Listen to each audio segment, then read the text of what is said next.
my next guest. He's the Director of Investigations at the Campaign for Antisemitism, Silverman.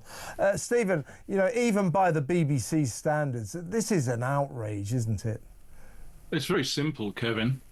16 or 17 months ago, we began with the BBC unable to bring themselves to state the law of the land, which is namely that Hamas is a terrorist organization, a savage, brutal, barbaric, genocidal, anti-Semitic organization, which has been recognized by our government.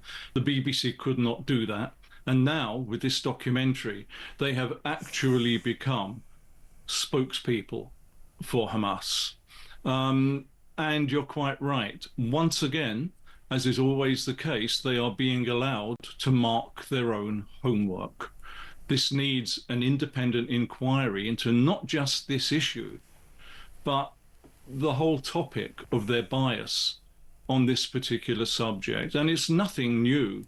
It hasn't started with this, with the October the 7th atrocity. If you go back as far as 2019, and that isn't the start of it, but in 2019, they produced another documentary called One Day in Gaza. And in that, you had people being interviewed on camera relating the awful things they wanted to do to Jews. They used the Arabic word for Jews, but the translated subtitles changed Jews to Israelis. There is something deep within the heart of the BBC that just makes it impossible for them to reveal the anti-Semitism of the people they are interviewing. And, you know, was it last week, Tim Davie, the Director General of the BBC, spoke to a culture, media and sports committee and told them that the BBC is the most trusted brand in the world. Well, according to our latest polling, 92% of the Jewish community take exactly the opposite view. And you can't do what they have just done and have been doing for some time and claim trustworthiness, because they can't be trusted to report in an objective, balanced way on this issue. How can we know that there aren't problems with other topics that they are reporting on? Now, Tim Davie, when he appeared before the Sport and Culture Committee, was sitting next to the BBC chairman, Samir Shah, who, unlike Tim Davie, does, to be fair to him, appear to dwell on planet Earth. He does realise that this is serious, and he said that this documentary, hell of a statement to Parliament, this documentary was a dagger to the heart, through the heart of the BBC's claim to trustworthiness and impartiality. And you could see Tim Davie dying a death next to him, because Tim Davie exudes the kind of self-reverential complacency that the state broadcaster, the BBC, has about its own journalism. And somebody, I don't like calling for people to get sacked, but I do feel heads have to roll here, because what we've seen since the Gaza war started, since October the 7th, you know, the process was underway probably before that, but since October the 7th, we have seen the BBC newsroom's reputation go from, you know, general approval to a general acceptance, a general recognition that it's anti-Semitic, it's anti-Israel, it's anti-Jewish. That's extraordinary, isn't it? And Tim Davie can't seem to get his head around it. He still says, as you said, oh, we're very trusted. Well, it's not just the Jewish community that don't trust BBC journalism anymore. The community of Britain at large is asking big questions now, and that's really disappointing, isn't it, for the BBC to sink this low?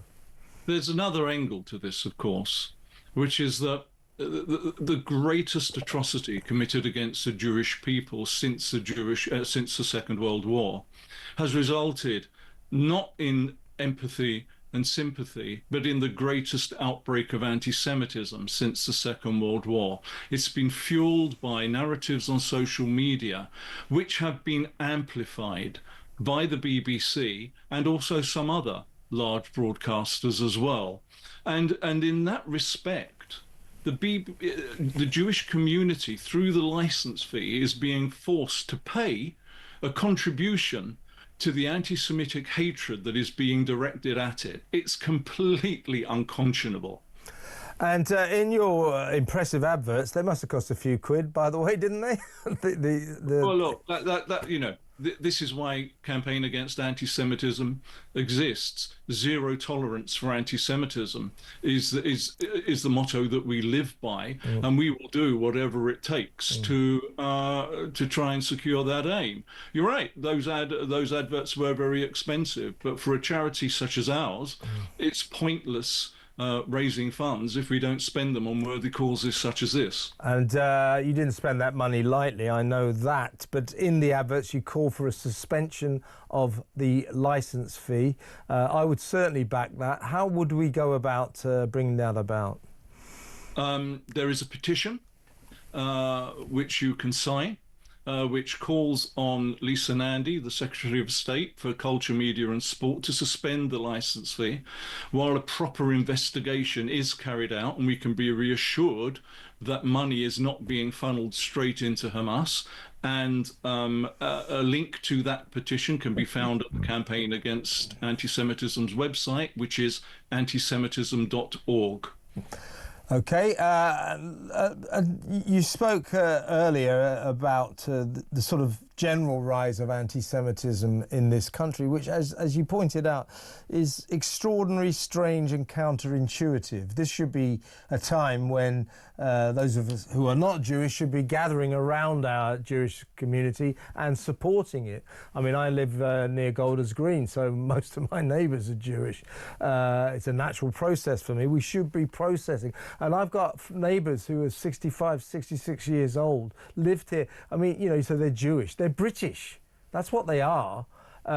They've lived here all their lives. They're thinking about leaving. I mean, this is really, really upsetting. So I'd like to talk to you about that a little bit, Stephen, if I can. And before we do, get your thoughts on what's going on in America, where I would suggest there is a more encouraging attitude to anti-Semitism. This is the American Speaker of the House, Mike Johnson. So have a look at this. If you are on a student visa and you're in America and you're an aspiring young terrorist who wants to prey upon your Jewish classmates, you're going home. We're going to arrest your tail and we're going to send you home where you belong. And this is just getting started. So, look, I appreciate free speech. I used to defend it in courts, but this is far beyond the pale of that. When you are threatening your classmates and spewing anti-Semitism and all this hatred, it's enough. And I think the American people understand that. They're supporting it, and I'm glad we have a president who's strong enough to lay down the law. Thanks a lot. So he's referring there, Stephen, to a sort of student rabble-rouser who organised one of these post-October the 7th anti-Israel demonstrations. And he's apparently in America legally. I mean, he's a foreigner. But, you know, you heard what Mike Johnson's saying there. We will not tolerate anti-Semitism. You do that, you're out of the country. We don't seem to get that kind of attitude in Britain. What's going wrong here? I don't know. Well, look, that is what zero tolerance for anti-Semitism looks like. There is absolutely nothing wrong with advocating for Palestinian rights. If people want to do that, fine. It's a perfectly decent thing to do. But what we are seeing time and time again is that advocacy being hijacked and monopolized by people who are being driven not so much by the rights of the Palestinian people, but by a hatred for the single Jewish state and a desire to see it eradicated and a hatred for Jews. And they are being tolerated. They've been being tolerated on university campuses, in the workplace. And we are inundated with people who are having to exist in their either education or in their working life in the most toxic environment possible. Some keeping their heads down, trying to keep the fact that they are Jewish quiet, others being brave and trying to face it and deal with it. And we see all of these people, they come to us and we do what we can to help them. And the fact that you don't have that moral clarity that was just expressed by Mike Johnson is a great tragedy.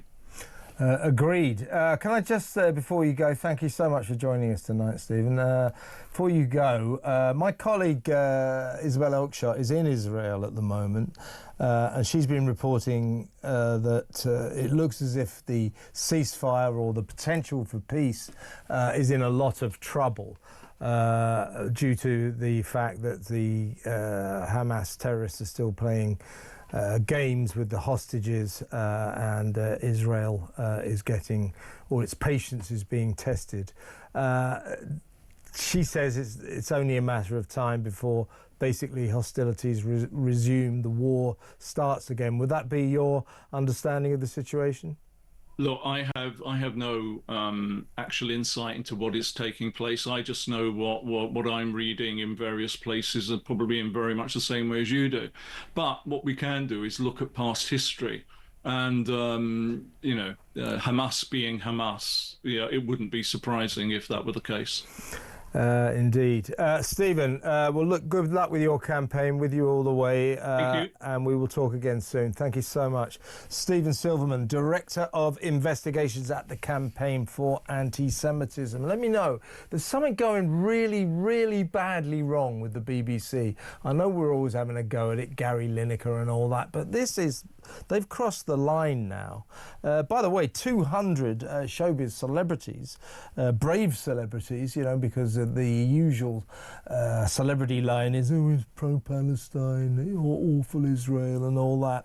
Well, 200 luminaries from the showbiz world, from the entertainment industry, have signed a letter and sent it to the BBC, warning that its blatant anti-Israel bias has become a national embarrassment. Among the signatories are Sharon and Ozzy Osbourne. Good for them.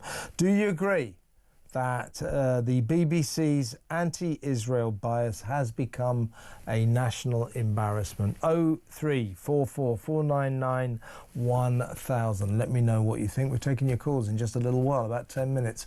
Before that, though, we're going to talk about, Labour's obsession with not sending people to prison. I mean, I got some sympathy because we don't have much space in our prisons, but it's become like a cult for Labour now. They just don't send anyone to jail, and if they must, the sentences are so ridiculously light that it's like a Crook's charter. Criminals are laughing at the system now, and particularly bad is the fact that so many domestic abusers, men who are violent to women, are basically getting a couple of weeks and then they're out again.